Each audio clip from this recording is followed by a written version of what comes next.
Ya, Assalamualaikum warahmatullahi wabarakatuh.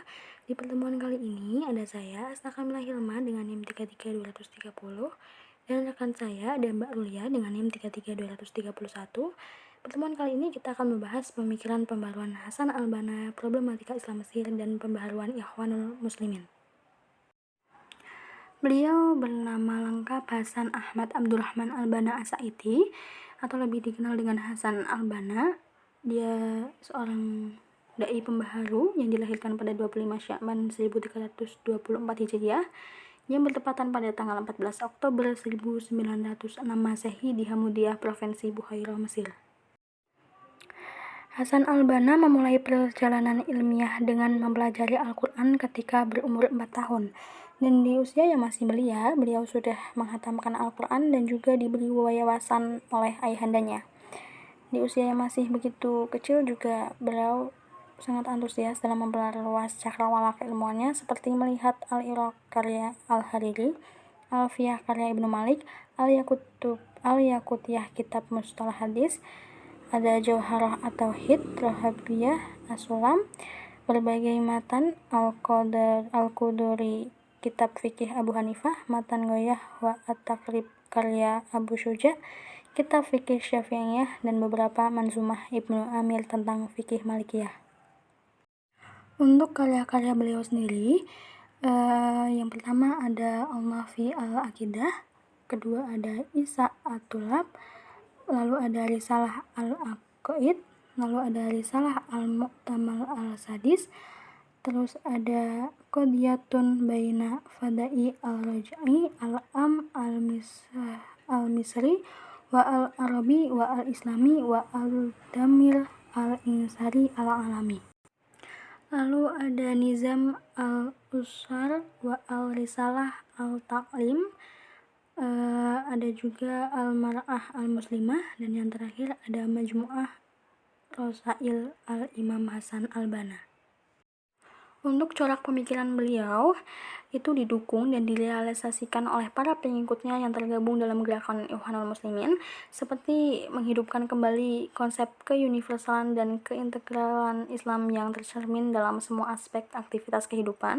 Lalu yang kedua, menciptakan generasi muslim yang memiliki keseimbangan antara akidah, pemikiran, spiritual, ritual, dan kiprah, meyakinkan akan pentingnya makna ukhuwah Islamnya. Seruan dakwah harus menyeluruh lapisan masyarakat, mencoba mengingatkan akan bahaya gerakan Zionisme Yahudi yang didukung oleh Barat, serta mengingatkan bahwa masalah Palestina merupakan agenda umat Islam yang harus diselesaikan. Yang terakhir ini, pemikiran Al-Banna yang tertuang dalam 8 fikroh Ikhwan. Kedelapan fikroh Ikhwan tersebut antara lain ada dakwah Salafiyah, Thariqah Sunniyah, Hakikoh Sufiyah, Hay'ah Siyasiyah, Jamaah Riyadiyah, Robitah Ilmiah Sakofiyah. Yang ketujuh ada Sirkah Iktisadiyah. Lalu yang terakhir ada Fikroh Ijtimaiyah, pengertiannya bisa dilihat di PPT maupun di makalah yang sudah kami sediakan. Ada 3 hal yang sangat mendasar dan perlu digarisbawahi yang berkaitan dengan pendidikan umat Islam. 1. Umat Islam tidak boleh menjadi umat yang bodoh. Ia harus punya pendidikan. 2. Umat Islam harus mengetahui dan menjalankan kewajiban-kewajiban. Dengan itu ia akan mengetahui akan hak-hak yang harus menjadi miliknya. 3. Umat Islam tidak hanya dituntut punya pengetahuan teoritis, tapi juga keterampilan atau skill sebagai sarana memperoleh hal yang berkenaan dengan haknya. Beliau berpendapat bahwa tujuan pendidikan dapat dibagi menjadi 2, yaitu secara umum dan secara khusus.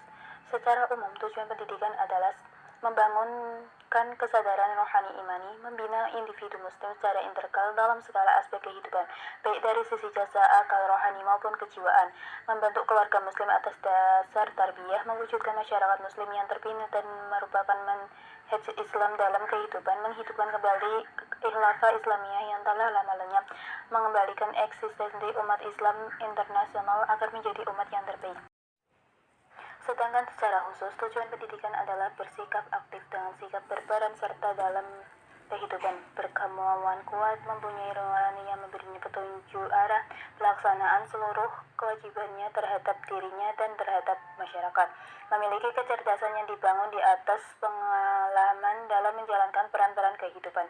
Selalu dahaga akan ilmu walaupun hanya satu bidang saja, bersikap realistis, kuat dan terhormat serta berakhlak. Dalam konteks gerakan Ikhwan, tujuan dari pendidikan Islam menurut Hasan al-Banna adalah sebagai berikut. Menginginkan terbentuknya sosok muslim dalam pemikiran, keyakinan, akhlak, dan emosinya. Inilah membentukkan individu muslim. Menginginkan rumah tangga muslim dan pemikiran, keyakinan, akhlak, dan emosinya, perbuatan, dan tingkah lakunya. Inilah pembentukan keluarga muslim. Dalam hal ini perhatian terhadap anak-anak perempuan yang diberikan seperti perhatian yang diberikan kepada anak laki-laki. Kepada anak-anak sama dengan perhatian yang diberikan kepada kaum remaja.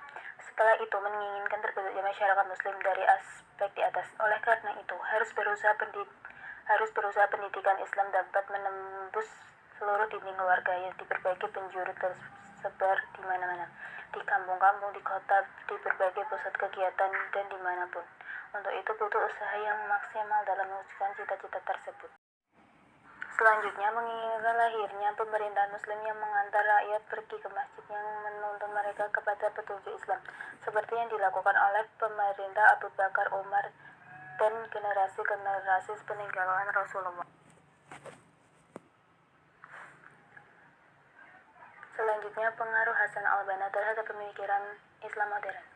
Tidak hanya di Mesir, gerakan ini juga telah merambah ke negara-negara Arab lainnya, seperti Sudan, Yaman, Yordania, Palestina, Yaman, Irak, dan Maroko.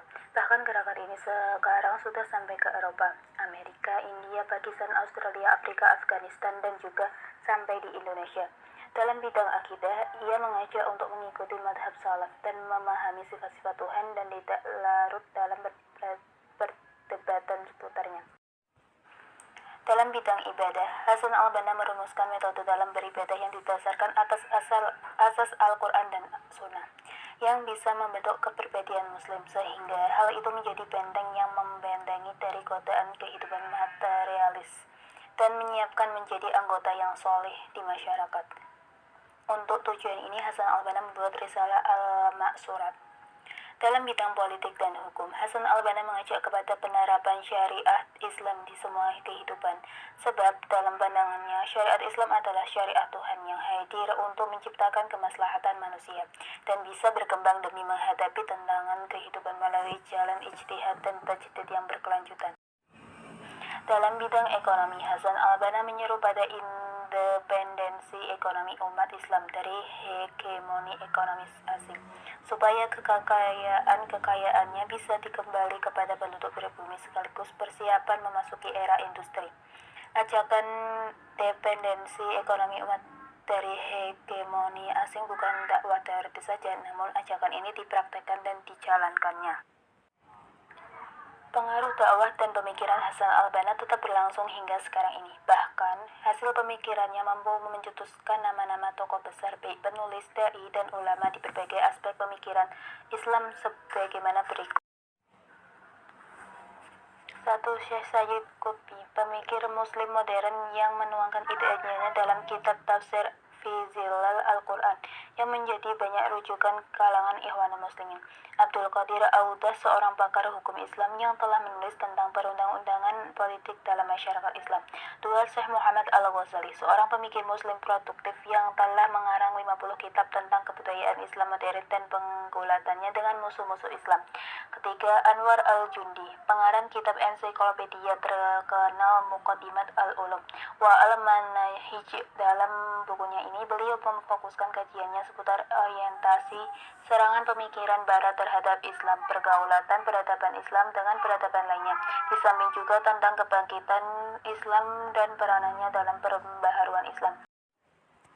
Dan yang keempat, Dr. Yusuf Al-Qaradawi, pemikir muslim modern yang memusatkan studinya dan pada penjelasan tentang akidah. Islam dan pengaruh keimanannya, tentang kemudahan fikih Islam, tentang minoritas muslim dan problematikanya yang beragam.